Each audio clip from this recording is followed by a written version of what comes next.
Oh, the bird.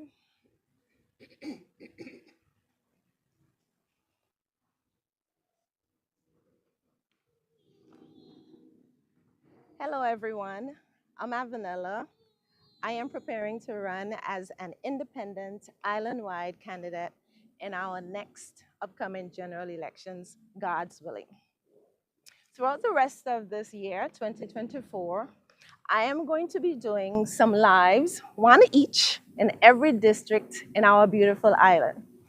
The aim is to share some gifts around this Christmas time, some gifts that each of our villages offer. And so I want to share those gifts. I also want to share some of the Avenella for Anguilla platform issues. And I want to talk about or make a statement about any national issue that may be current at the time. So I say to you, welcome to our first live in District 5. So, District 5 to me is what I call the tri village, meaning it's three villages in one. And if you were on before and you were seeing some of the beautiful scenery that's at sunset, almost sun isn't quite set yet, but it's beautiful up here. And so this tri village is made up of North Hill, and we're here at the point, not all the way down, but you'll get to see a little bit more of it in a while.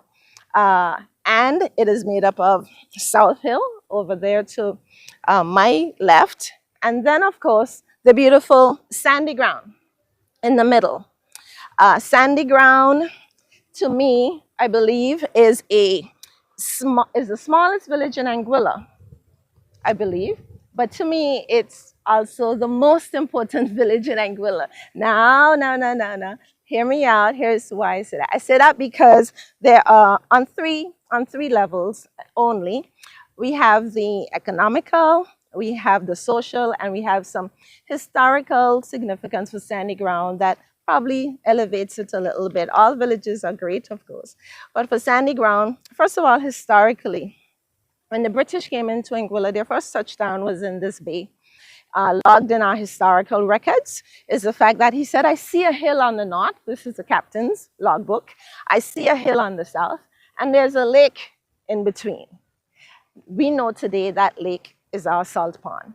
That salt pond historically has helped us to survive many, many centuries. It has helped our grandfathers, grandmothers to remain alive. Our salt has helped to bring in revenue for us from as near as Trinidad and as far as Canada. Some of the ballast rocks that we can see right down here from the Canadian ships that came down. When they would come down, they would need the weight, and they would have to come down with rocks. These rocks over here are not reefs. They're not real naturally made reefs, but these are the rocks that the Canadians would throw off of their boats so that they can take up our salt and other stuff from Anguilla. And so we have this heritage, continuing with the historical nature of Sandy Ground. It is from here that our grandfathers went to Santo Domingo to cut cane, and on their way back, our national sport, boat racing, was birthed. It was born. They would race back, and today we have something that is, like Anguilla, unique and beyond extraordinary, our boat racing heritage. Love it, love it, love it. And if you've never been to the point to watch a boat race, I'm sorry, South Hill. Watching boat race from the point is very beautiful, and I'm daring to say it's even probably the angle is a lot sweeter angle than on top of the hill. But hey, on top of the hill is fantastic as well. So historically, we have that, and our boat racing we know has been the bedrock of our social culture in Anguilla. Every August week, especially, this village makes Anguilla come alive in terms of boat racing heritage. In terms of economically, if you look at the pair here, Road Bay pair, at least 85% of our imports come through the pair. And we have this pair to thank for almost everything that we eat and bring in today. And so we are very thankful for this pier. Now, if you see this boat that's just sailing in, this one here, that's just sailing into our waters. This boat came from somewhere. It came from a port somewhere. And when it left that port, it decided that it would come to Anguilla. And so they had a vision. They put in some coordinates, something close to 18 degrees north, 63 degrees west. That boat and its captain and its team and its crew and all the passengers on board had a mission. They were coming to Anguilla. And the aptitude within them, they were looking forward to it, and they are now here. They are going to dock into our bay. My question today for us as Anguillians, not as political parties. My question for us as Anguillians, and I want us really to seriously ask ourselves this question: where are we going? Where are we going, Anguilla? Are we concerned about that? In 2,125, 2,225, where are we going to be? Does it matter to us?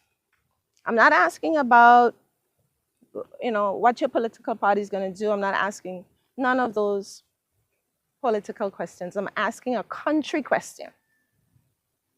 Where are we going? And because we have no national vision, because we have no national mission, it seems like anywhere is okay. We throw up something and we elect political parties to go in for 5 years, and they throw up something in the air and we pray that it drops and lands like a cat with 9 lives on its legs.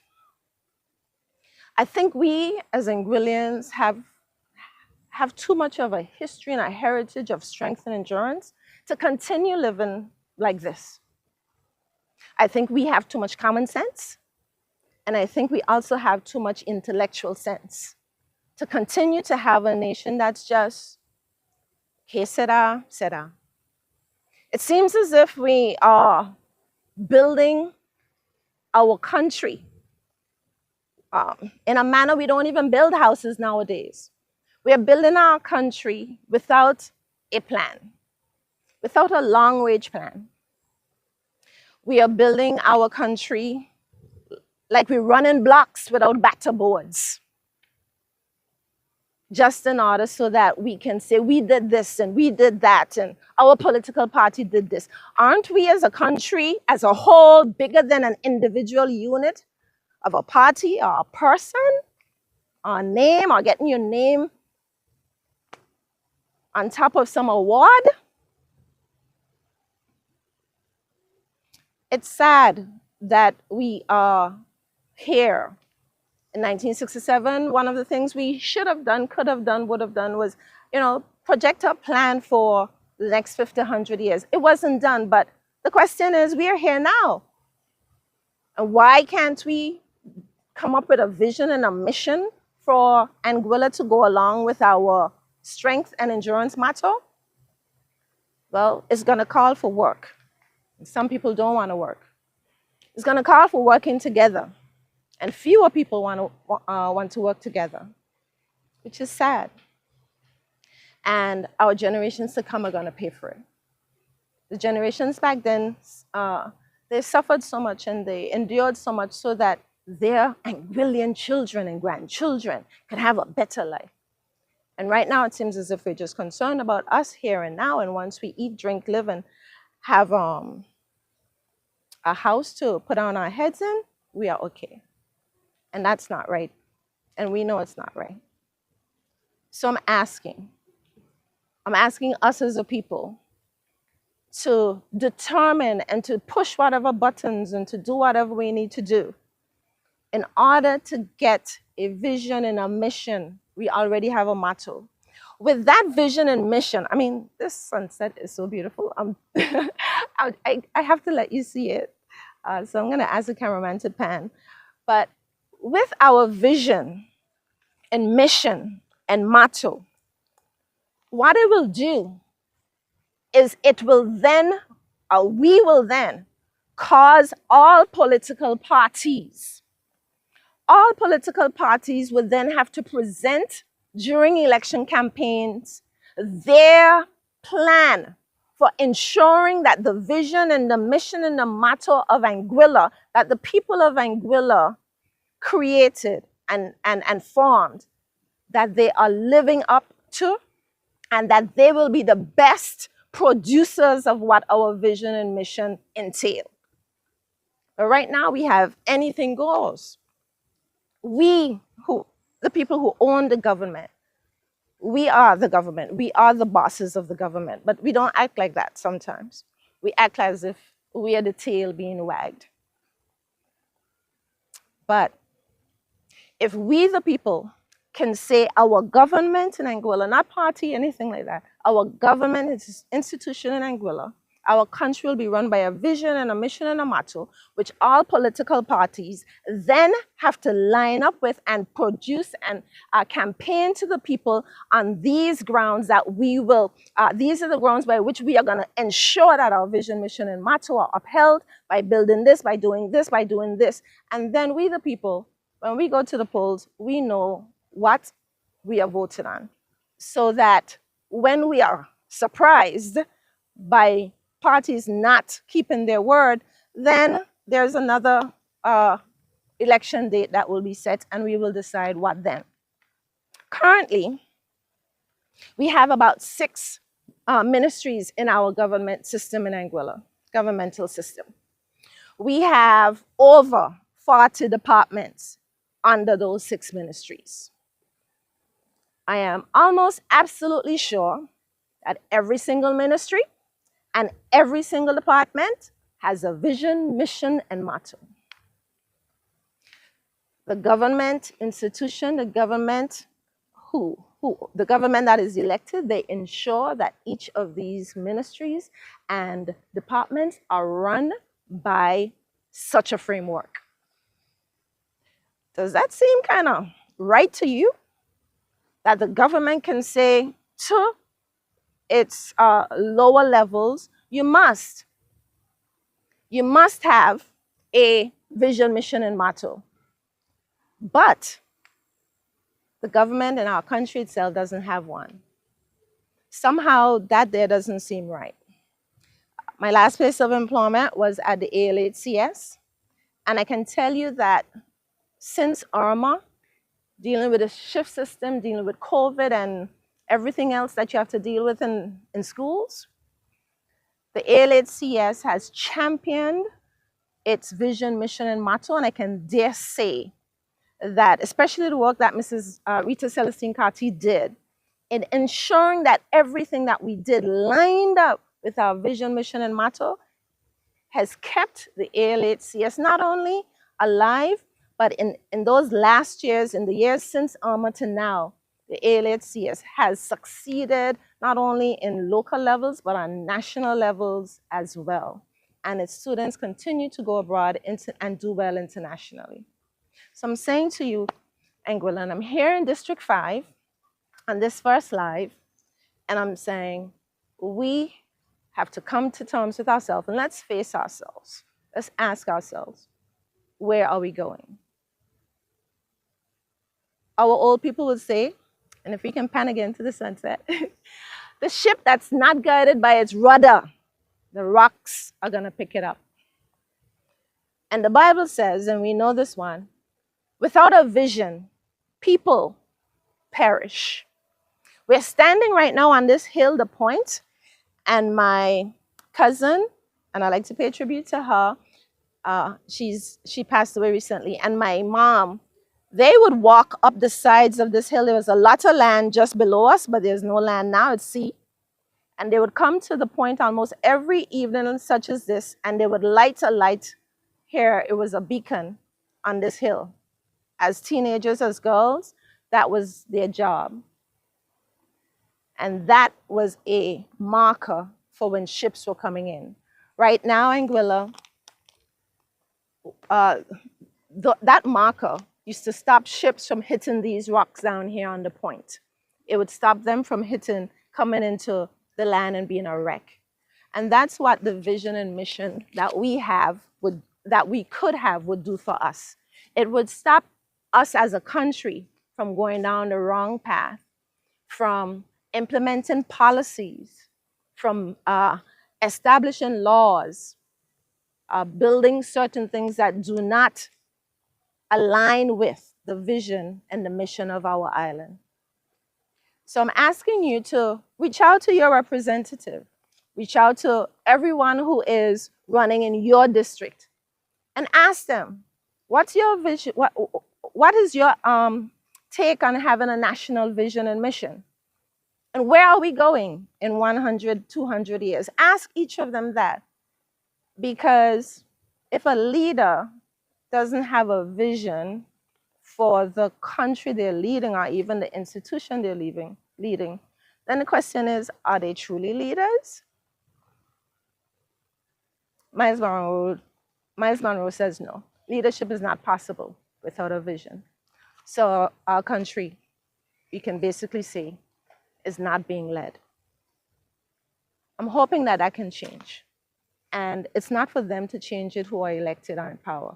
It's for us to change it. We are the ones who have the power. And I just want to speak to one of the national matters that are current right now. Right now we have the decriminalization of marijuana down to, I believe, 10 grams. My concern is that we have our young adult population that has such great potential.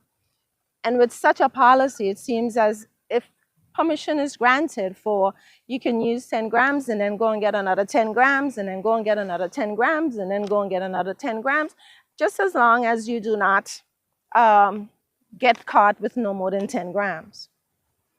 And one of the main reasons is, well, all the other countries are doing it. And my concern about that is, as we used to say when we were going to school, well, if everybody is jumping off of a cliff, are you going to go and jump off too? If everybody's pushing their young adult population over into something that is hurtful and harmful, should we in Anguilla do that too? And again, this is where our vision, mission, and motto comes in. We as a people are looking out for ourselves to protect our people. And this island framework, strategic framework of establishing an island that is focused, determined, and selfless about its current integrity, current strength, and its future endurance. I believe that our vision and mission and motto can no longer fall on deaf ears. We do have a motto, great, but we can't just ignore it anymore, Anguilla. We can't. So I'm encouraging you to ask your representatives, ask those campaigning for elections, ask political leaders, and let's get a step forward in moving our country forward as well. So I want to thank you for taking your time to tune into this live here in District 5. It's the first live that I'm doing. I'll do 6 more throughout the rest of this year, God's willing. And I believe District 5, here is where I was born in Sandy Ground. District 5 is a beautiful tri-village. And I want to thank you for joining me. And next time, maybe this week or next week, we'll see when the next live will show up and from what district I'll be coming from. So thank you again, and thank you, District 5, for having us, and see you at the polls. Vote Avenella for Anguilla. Thank you.